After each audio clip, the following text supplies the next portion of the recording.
Não se turbe o vosso coração, credes em Deus, credes também em mim. Na casa do meu pai há muitas moradas, se assim não fosse, eu vou-lhe teria dito, pois eu vou preparar-vos lugar. E quando eu for preparar-vos lugar, voltarei e vos receberei para mim mesmo, para que onde eu estiver estejais vós também. Muito bom dia, com a bênção, com a graça de Deus sobre a nossa vida, nós começamos mais um dia.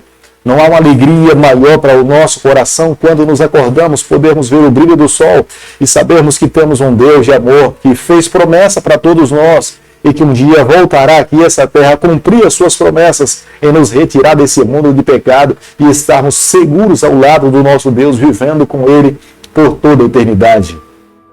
Todos os dias nesse canal nós estudamos um capítulo da Palavra do Senhor. E nessa manhã eu convido você a ter nas mãos a Palavra de Deus no livro de Oséias, capítulo 2, o versículo 1. Chamai a vosso irmão, meu povo, e a vossa irmã, favor. No capítulo 2 do livro de Oséias, que nós passaremos a estudar a partir de agora, nós veremos de que Deus tinha um sonho para o seu povo. O sonho inicial de Deus era fazer com que esse povo representasse o seu nome, testemunhasse a respeito desse Deus. Todo mundo um dia poderia conhecer a respeito de Deus através dos israelitas. Este foi um chamado pessoal de Deus a Abraão e toda a sua descendência. Mas quando nos deparamos com as profecias e o testemunho dos profetas Oséias, nós podemos ver que no capítulo 2, o sonho de Deus é que esse povo que estava dividido com o reino norte e o reino do sul, esse povo agora se tornasse uma única nação, se tornasse um único povo. Eles deveriam se unir, eles deveriam entender que eles eram irmãos, eles não deveriam permanecer separados, eles deveriam estar juntos para representar o nome de Deus. Deus se valia de diversos meios para trazer o seu povo para perto de si. Era por isso que as orientações divinas para o seu povo era que eles não deveriam se envolver com os pagãos da terra de Canaã. Eles não deveriam se casar com as mulheres pagãs que estavam acostumadas a adorar outros deuses, porque elas trariam os mesmos costumes pagãos para dentro da sua casa. E Deus não queria ficar em segundo plano, é a razão pela qual Ele não queria que o seu povo se envolvesse com outras nações. Se eles continuassem a adorar a outros deuses e rejeitar ao Senhor, as bênçãos que Deus estava habitualmente derramando sobre o seu povo, a comida, a chuva e todos os outros bens, Deus deixaria de derramar essas bênçãos sobre as suas vidas, para que não houvesse uma confusão no coração daquele povo, pensando que, mesmo estando envolvido nos seus pecados, Deus ainda continuaria a abençoá-los. Deus estava dando um recado claro para o seu povo. Deus estava dizendo que enquanto eles continuassem a se envolver com a prostituição, com outros deuses, a bênção do Senhor não poderia recair sobre a vida deles. Se eles quisessem usufruir da verdadeira bênção de Deus, eles deveriam ser fiéis ao Senhor, viver uma vida monogâmica com o seu Deus. Se eles voltassem a se prostituir com outros deuses, a bênção do Senhor deixaria de cair sobre as suas vidas. Oséias capítulo 2, o versículo 8, a Bíblia diz o seguinte: Ela, pois, não soube que eu é que lhe dei o trigo, e o vinho, o óleo, e lhe multipliquei a prata e o ouro, que eles usaram para Baal. Deus estava nesse momento deixando claro para eles quem é que verdadeiramente abençoava o seu povo. Era Ele, é o Deus Criador dos céus e da terra. Completamente diferente das outras nações, o povo que morava dentro da terra de Canaã, eles dependiam da chuva.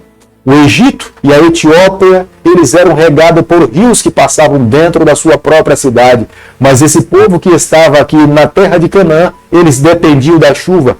E o povo que estava em Canaã, eles se voltavam para Baal, clamavam a Baal, porque eles acreditavam que o Deus da chuva era o Deus Baal. E os israelitas eram tentados a adorar esse mesmo Deus, porque eles também dependiam da chuva. Mas Deus estava dizendo para eles: quem é o doador de todas as bênçãos não é Baal, sou eu, o Deus de Abraão, o Deus de Isaque e o Deus de Jacó. Como nós podemos ver no versículo 13, do mesmo capítulo que nós estamos estudando nessa manhã, Deus deixa muito claro para o seu povo que adorar outros deuses era uma prostituição, era ferir o coração do Senhor, não haveria alegria no coração de Deus, as portas e as janelas de bênção do céu seriam fechadas em decorrência desse tipo de comportamento por parte do seu povo. Já no versículo 14 do mesmo capítulo que nós estamos estudando nessa manhã, Deus muda a figura de linguagem. Embora Deus estivesse falando de punição, de orientar, de ensinar o seu povo, de disciplinar o seu povo, nesse momento Deus volta agora a falar de amor, que Ele os amava, que Ele o queria bem, que Ele queria cuidar dos seus filhos, que Ele queria ser o Deus dessa nação, para que esse povo, nesse momento, ao ouvir as declarações de Deus, eles se voltassem atrás, se arrependessem dos seus pecados e se colocassem nas mãos do Senhor. O vale de Jacó, que tinha se tornado um vale da perdição, um vale de maldição, e Deus transformou num vale de bênçãos. Deus estava dizendo para o seu povo: se vocês se voltarem para mim, eu irei fazer com que o vale de perdição se torne um vale de bênção, se torne um vale de prosperidade, se torne um vale para que vocês possam se regozijar nessas águas tranquilas. O Deus que nós servimos é um Deus de promessa, é um Deus que planta esperança no coração do seu povo, é um Deus que quer salvar os seus filhos, é um Deus que olha para o futuro e sonha em estar ao lado dos seus filhos. É o mesmo Deus que um dia se voltou para Moisés e falou e pediu para ele, para que ele construísse um santuário para que Deus habitasse no meio do seu povo. É esse mesmo Deus que colocou os seus pés nessa terra, morreu morte de cruz, para trazer esperança para aquele povo que não havia esperança.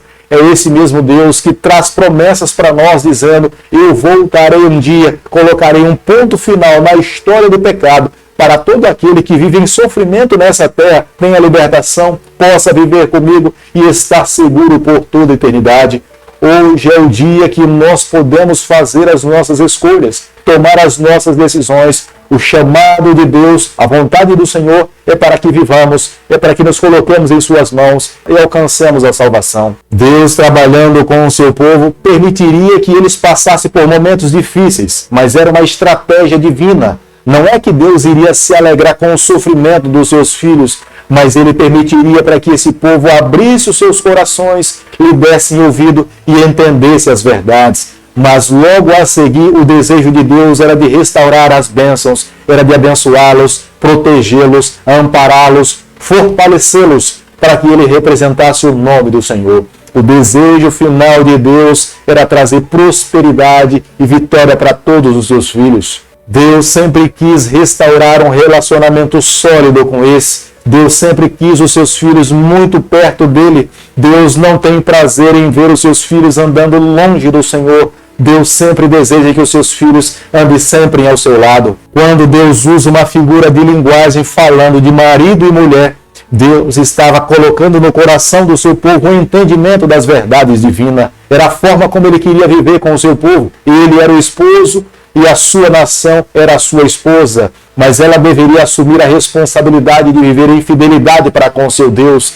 Se eles vivessem em integridade a Deus, Deus o abençoaria, Deus os protegeria, se multiplicariam cada vez mais, e as mesmas bênçãos que um dia foram derramadas sobre a família, Deus iria derramar sobre toda a nação de Israel. Hoje, amigo, cabe a cada um de nós também fazermos as nossas escolhas. Hoje cabe a cada um de nós fazermos as nossas decisões. Se nós queremos receber as bênçãos de Deus, nós precisamos acatar a vontade do Senhor. Nós precisamos amar a esse Deus. Nós precisamos seguir as orientações. Se nós andarmos dessa forma, tenha certeza que seremos o povo mais abençoado, o povo mais forte, sadio, e alcançaremos todas as bênçãos do nosso Pai. Querido Deus, nessa manhã nós nos colocamos mais uma vez em Tuas mãos. Queremos viver exclusivamente para o Senhor. Toma o nosso coração, perdoa os nossos pecados, nos dê a graça de vivermos exclusivamente para Ti. É o que nós te pedimos, é o que nós te agradecemos e fazemos em nome de Jesus. Que o Senhor te abençoe e te guarde. Que Ele faça resplandecer o seu rosto sobre você. Que Ele tenha misericórdia de você. E sobre você nessa manhã Ele levante seu rosto e conceda a sua paz em nome de Jesus. Amém.